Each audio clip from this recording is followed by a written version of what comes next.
Okay, this is stupid. So I recorded a video and that video didn't record the audio, so I wasted my time speaking for nothing. So I made a video brainstorming for elemental powers with you guys, and I'm glad I noticed it before uploading. So instead of restarting it from anew, I thought we talk about a few points I made, and as we go, I will make changes if they come to my mind. So in my story, I have 7 elements, which you probably know from other stories, and I added a few things so I can get back into writing set in a satisfying way again. And as you will go down, you will see a few elements are broken, more specifically the earth element, and I will explain what I did for why. Let's start with fire. Fire is probably one of the things I thought the least for. Fire can be hot, it can be warm, it can burn, it can be seen as heat. Water can, fire can be plasma, but there needs to be certain conditions. You think of brightness and light. Brightness and light can create shadows. Gets bigger when consuming air. Oh, it consumes air. And fire can create shadows, smokes, and depending on what liberties you take in your story, you can have your character create a smoke screen because he's a fire manipulator. And fire can be associated with the sun. Maybe he has sun, and a thing I shall not be mentioned because of the pandemic. Can spread around. Fire can be energy, but it can also be speed. Maybe I shouldn't put an equation. Let's put it like this. Lava, something molten. Fire can molt something. Symbolism.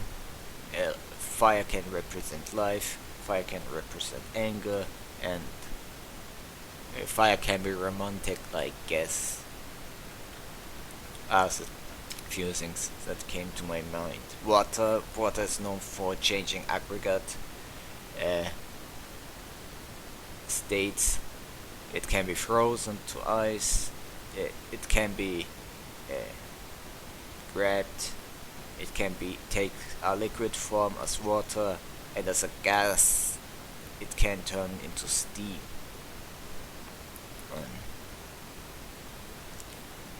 Can manipulate blood because Avatar did stuff like that. You can spit, sweat, tears. You think of tsunami is water, and waves. You think of waves. If you go to the sea, you think of rain, snow, or hail. Water can be slippery, ice can be slippery. Blizzards, you think of, you can mold weapons with ice. I had some illusions, and that's the thing, you can make illusions off of water, you can make fire illusions. Flexibility symbolizes flexibility. You could technically manipulate mud because it's wet earth. You can create whirlpools. And the reason I add these is, depending on what kind of story you make, you can change things up. Now we come to the broken ass earth. Earth, you can manipulate soil, you can manipulate metals. I mentioned a few examples. Blood, technically. Sand, rocks, a few rocks mentioned: sand rock, salt rock, diamond, emeralds, ruby, sapphire, topaz. Asphalt manipulation, and bones, mud, magnetism is a bit depends. Gravity, it's no, how should I explain gravity? Depending on what kind of earth story, what liberties of earth manipulation you want to give, like change the attributes of your material, for instance, like mass. You could technically, and that's what I did in my story, change the gravitation of, let's say, the planet. Well, that's how you could technically manipulate gravity. Earthquakes, you could make earthquakes. You could make mold weapons out of out of rock or sand or metal. You can make someone dirty. Maybe that can come in handy in certain situation. And that reminds me, water can make you wet. A shocker. And you can crush someone with a boulder, for example. You can guard yourself in various ways, like create a wall of rock, lava, to manipulate water. Metal can be a conductor for heat or electricity. You need to be careful is that you use the right material, however. It can be broken and be molded. Symbolizes being headstrong or defensive. Not necessarily something you, after you made a story out of earth element, if you use it to its full potential. And it's why some stories split earth into multiple elements, because that's how broken earth actually is. Wind or air can be breathed. Flying is associated with air. Gases like oxygen. You can blow someone away. You can make cold. You can make heat. You could generate electricity. Wind is associated with speed. Wind can be energy, because I mentioned electricity, energy. Plasma, like, depends. Weather conditions, I named a few weather conditions to understand how wind, air creates weather conditions. There are plenty of videos. Wind itself is created through air pressures. The differences in air pressures between 2 points A and B, and wind moves between those depending on how high they are. And symbolism, calmness, being one with nature. Now, sometimes I split electricity and wind in my story, and many do, and this is sometimes you come to different conclusions, and maybe you should have just put it into wind. What can electricity do? It can create lightning, shocker, burn, immobilize someone. It can be seen as light, it can be bright, and that can create can create shadows. Plasma, electric gas. Metals have electric gas technically. Electric. Oh yeah, no, I remember what I wanted to say. All metals conduct electricity, but not all metals conduct heat in the same way.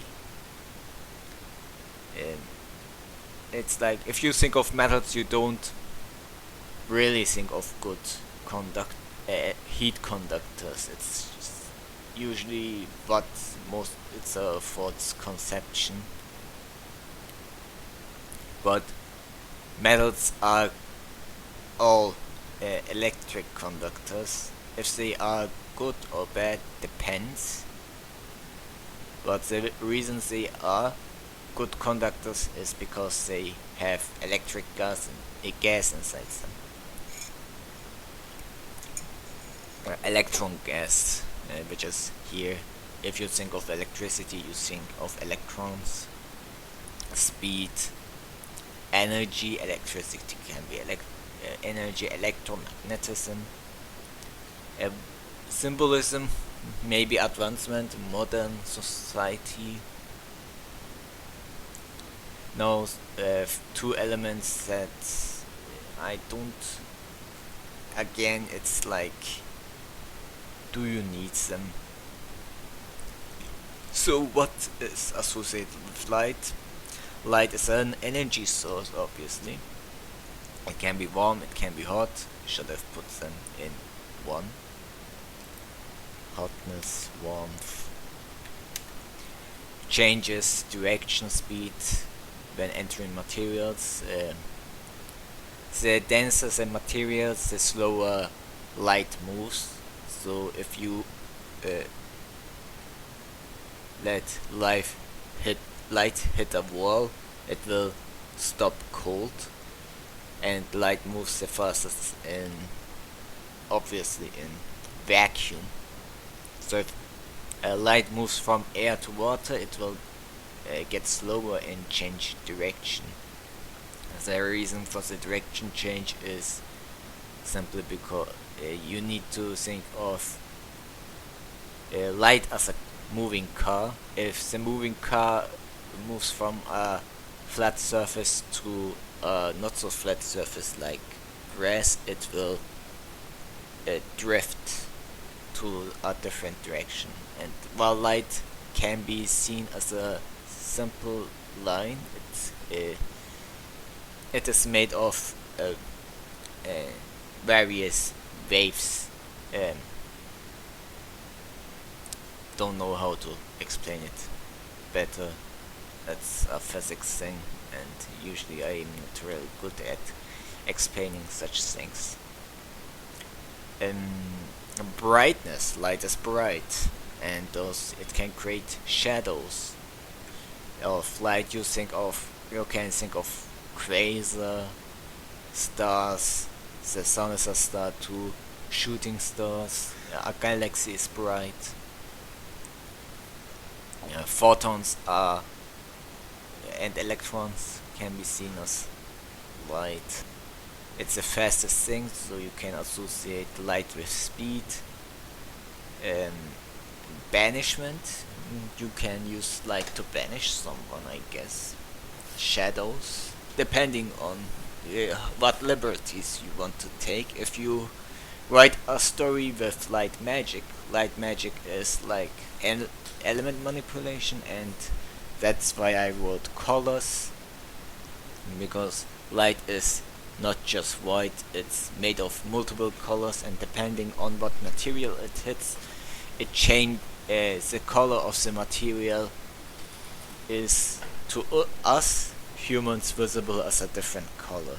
Like, the reason leaves are seen as green to us is because they absorb certain wavelengths of a light and reflect those they don't want to, and those color is generated to how we see it. And light can be seen as pure and can symbolize hope.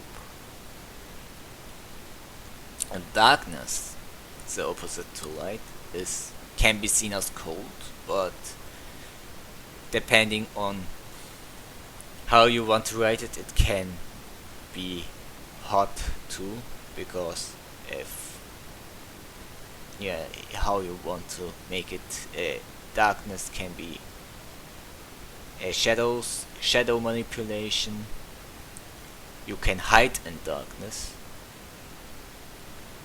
Black hole is associated with darkness, and if you think of black hole, you can't say gravity. Depends. Pain. It doesn't need to be physically visible. It just can be psychological pain or never-ending pain. You think of corruption, and this is where the inner demon comes in. But the reason I put it into its own category is because of if you write darkness as magic, dark magic, and in stories, dark magic is associated, or black magic. Better, yeah, that would be better. You think of summoning magic or something. And lastly, symbolizes despair and fear. And if you have, and that's the brainstorming I was intending to do live, but I guess that didn't work out. If you have any ideas, you can write in the comment section. I hope if you write your own story, this helps you out as well. And I will be hopefully I can write on my book again. My busy schedule is now over, not officially, but mostly. And what else was in my mind? Oh yeah, videos about Bleach and Dragon Ball and whatnot are going to come soon. I have a lot to say about things I didn't really like about Bleach, especially Oihime and the Fullbring arc and the voice arts, and I don't like that people act like people are getting overconfident lately a bit about some of the stuff that go on, and pretend that the Fullbring arc was the best arc ever, but they can think what they want, but I'm going to give a opposing opinion because of what we experienced, the Bleach fans that were around back in the day experienced, and how painful it was to watch something like the Fullbring arc after what we have seen so far in Bleach, and why Oihime is hated as she is, because I guess she got overhated, but there's a reason why people hate her, and the next arc is not going to make it better. It's not going to make it better. So